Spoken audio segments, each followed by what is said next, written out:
Kia ora, Richie. So why do schools need to do a health and PE consultation? Yeah, morning, Mark. Firstly, it is legislation. Schools have to do a health consultation every 2 years. That's law.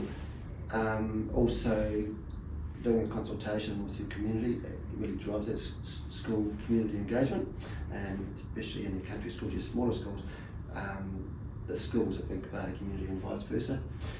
Also, gathering whānau voice, student voice, staff voice allows you to gather insights and helps inform your planning at a curriculum level, at a classroom level, and at a strategic level, so enable you to make good decisions. So as part of the consultation, should the school be getting insights from the tamariki to help with the health and PE? Yeah, absolutely. Tamariki engagement is huge, and by getting their voice, you've got their insights, their thinking, their ideas that informs your planning and your decision making. And when you've got that, you've got student engagement, and if you've got student engagement, you've got learning. So Richie, what does a health and PE consultation look like in the school? Yeah, the one we've used in lots of schools is having a two-phased approach, where a first phase is survey. That can be done anyway. It can be paper copy, it can be digital, it can be bringing people in, but that is to gather your insights. So from your community and whānau, from your teachers, your staff and your children. Once you've gathered those insights, you can see trends, you can see opinions, you'll get questions from the community about, and statements of course, what they see and they value as being important in your school. And from that, it's preparing those insights into a presentation, which could be a PowerPoint, or it could be any way you want to do it, and then bringing your community into your school. And it can be an open door, it can be like a committee you put together, and then discussing those insights, answering their questions, showing how their insights and their opinions, their thoughts are feeding into your planning and your preparation for that school year. Awesome, and would you invite tamariki into that consultation? Yeah, absolutely. Your tamariki have a really powerful voice, and like I said, when you've got tamariki engagement, you've got learning. Cool. Yeah. And what is the difference between a health and PE consultation and a relationships and sexuality consultation? Yeah, that's a really good question, and that's quite a grey area for lots of schools. A health consultation is all the areas of the health and PE curriculum. So you've got your 4 strands and your 7 key learning areas, and consulting about, as I said, about what you're going to deliver, what you're delivering, how you're going to change, how you're going to be responsive to your community. Your relationships and sexuality is a separate consultation. RSC is one of your 7 key learning areas, but it needs to be consulted with annually prior to your teaching, so that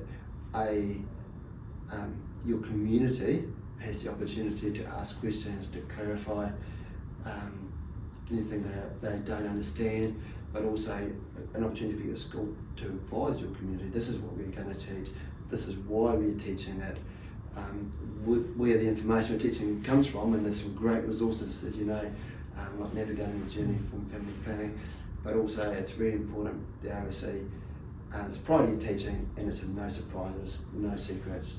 So Richie, what are the big wins for a school if they do a really great health and PE consultation? Yeah, great question, Mark. At a classroom level, a curriculum level, you've got a localised curriculum that's been driven from the insights from your whānau, from your community, from your staff, and from the tamariki. So each school's localised curriculum was slightly different, and it represents where they're from, their place, and is catered for their children. So if you've got a great curriculum like that, you've got a great community engagement, you've got teacher engagement, and obviously you've got student engagement, so learning and wellbeing is enhanced. You're thinking your governance level, so your school board, even some of your high school management, those great insights that are localised enable them to make strategic goals that are relevant, strategic goals in health and PE and wellbeing that are relevant to their school, their community, their children. Also, it allows them to budget effectively, so wellbeing and health and PE is a priority for them. They can budget accordingly, and that can be looking at things like equipment, it can be camps and trips, and obviously PLD for teachers and board as well. So what are the key focuses of an effective RSE consultation? Yeah, the key components of an RSE consultation are, well, you must consult, no brainer. A, you have to do it, but B, it's keeping your community, your whānau, your parents really well informed. There should be no surprises, so your whānau and your parents know what is going to be taught. They don't know the finer details, but they know on such and such a day this is going to be taught. Keep people informed throughout the process, so this week we're doing this, next week we're doing this, recognising that there's an opportunity if parents are uncomfortable with any component or any lesson, they can withdraw their children from that particular component. Another really important thing is using relevant ministry endorsed resources. Don't make it up on the way along, use the relevant resources, keep yourself safe.